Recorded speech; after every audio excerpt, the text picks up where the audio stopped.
तो आप सभी को मेरा प्यार भरा नमस्कार। आपको बड़े हर्ष के साथ बताना पड़ रहा है कि आज जिस तरह उत्तर प्रदेश में प्रशासन डरा हुआ है, वो अच्छी तरह से जान रहे हैं कि जो अत्याचार हमने चौकीदारों पर किया है, जो जुल्म हमने चौकीदारों पर ढाए हैं, उसका फूटना तय है। बुलंदशहर से लेकर अभी कई ऐसे जनपद हैं जहां पर धरने के नाम पर मीटिंग देने से मना करते हैं प्रशासनिक अधिकारी। एसडीएम डीएम के द्वारा तो ओके कर दिया जाता है, और जब थाने स्तर और सीओ लेवल पे आता है तो वो लोग कहते हैं नहीं, मैं इसकी जिम्मेदारी नहीं ले सकता। तो सबसे पहले मैं उत्तर प्रदेश के ग्राम चौकीदारों को एक आज बात कहने जा रहा हूँ। ये वीडियो आपके लिए बहुत इंपॉर्टेंट है। याद रहे कि आप जानते हैं कि जब जो लोग आपके साथ अत्याचार कर रहे हैं, अगर उनके पास ही आप परमिशन के लिए जाएंगे तो नहीं मिलेगा। ये डर बना रहना चाहिए।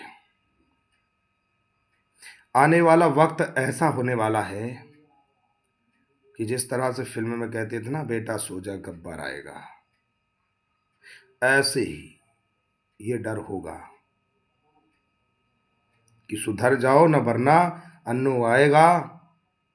और अगर हमारा चौकीदार कोई भी नाली नाला साफ करता दिखेगा तो फिर तहलका मचाएगा। हम बहुत एक छोटे से परिवार से हैं, एकदम बहुत छोटे इंसान हैं, दिल बड़ा है। रुकावटें बहुत सारी आती हैं पर उन रुकावटों से लड़ रहा हूं। अभी हमारे एक अयोध्या के बंधु हैं पांडे जी, जिन्होंने एक चीज बड़ी अच्छी डाली कि चौकीदारों की जो नींव है वो धस चुकी है। अब आजकल नींव ऊंची की जा रही है, कुर्सी जिसको बोलते बनाया जा रहा है।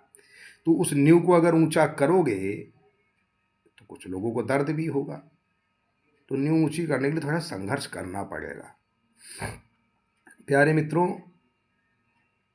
आने वाला ऐसा वक्त होगा, मैं आपसे कुछ कहूंगा नहीं, आपके सामने होगा। क्योंकि आज तक आपके विभाग में कई नेतृत्वकर्ता आए और कईयों ने नेतृत्व करके चले भी गए इस दुनिया से। क्या इस तरह का भूचाल कभी आते देखा? नहीं देखा होगा। क्या इस तरह से किसी को हर घर हर जिला में जाते देखा? नहीं देखा होगा। सबको अपना परिवार दिखता है, सबको अपना घर दिखता है, पर जरूरत है इस विभाग को ऐसे नेतृत्वकर्ता की जो तहलका मचा दे, और वो तहलका आपका हो रहा है। यही डर आपको विजय प्राप्त कराएगा। मैं जानता हूं कि खतरा मेरे लिए बढ़ रहा है, चारों तरफ खतरा ही खतरा है। कब कहाँ क्या हो जाए इसका कोई भरोसा नहीं है, पर मैं चलता जा रहा हूं। जैसे बहुत सारे भाई हमारे कहते हैं कि भैया हमको परमिशन नहीं मिल रहा है, तो उनके लिए मैं आपको एक सूचना दे दूं।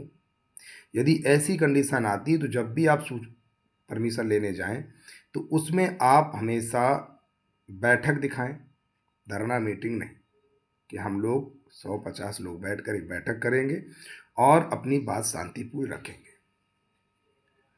आपका काम है एसडीएम और डीएम को सूचित करना। परमिशन दे रहे तो हर हर महादेव, परमिशन नहीं दे रहे तो और हर हर महादेव। परमिशन दे रहे हैं तो नारेबाजी भी कर सकते हो, अपनी बातें रख सकते हो, चिल्ला भी सकते हो। परमिशन नहीं दे रहे तो फर्क इतना है कि नारेबाजी नहीं कर सकते, अपनी बात आसानी से रख सकते हो। तो ये तो कभी मत सोचना कि परमिशन नहीं मिला तो मीटिंग नहीं हो सकती। जी भाई साहब, गलत सोच रहे हैं आप। अगर ऐसा होने लगा तो मानवाधिकार का हनन है। परमिशन जब नहीं मिलता है, जब अधिकारियों को ऐसा लगता है कि कहीं कोई बड़ा कांड ना हो जाए, इसलिए लोग परमिशन देने से घबराते हैं कि मुझे जवाब देना पड़ेगा। और जब परमिशन नहीं वो देते हैं और आप मीटिंग करते हैं, तो यदि कोई आप अपराध करेंगे या कोई गलत काम करेंगे, तोड़ फोड़ करेंगे, तो जितने भी नेतृत्व करता है उनके ऊपर केस होगा। लेकिन अगर आप परमिशन लेके कर रहे हैं, केस तब भी होगा, लेकिन कहीं हद तक आप बचाए जा सकते हो कि भाई परमिशन लेके कर रहे थे, जब कोई सुनेगा नहीं तो मजबूरी में आदमी करता है। तो ये कुछ विधान नियम सिस्टम होते हैं, तो उन नियमों का भी पालन करना हमारा दायित्व है। आप एक गांव के चौकीदार हैं, तो हम लोग कानूनी व्यवस्था को दुरुस्त करने वाले लोग हैं, ना कि तोड़ने वाले। हम कभी आपको अपनी तरफ से ये शिक्षा नहीं देंगे कि कोई तोड़ फोड़ करिए या कोई ऐसा काम करिए जो कानून के खिलाफ हो। हम कानून के खिलाफ नहीं जाना चाहते, हम किसी भी तरह से सरकार की भी खिलाफत नहीं करना चाहते, लेकिन हमारी जो मुख्य मांगे हैं उन मांगों को मनवाना चाहते हैं। उन मनवाने के लिए अब हमें कुछ तो करना पड़ेगा, हाथ पे हाथ रख के तो हम बैठ नहीं सकते। और मैं ये अच्छी तरह से जानता हूँ, 72 सालों से आज तक सरकारों ने नहीं कर पाया।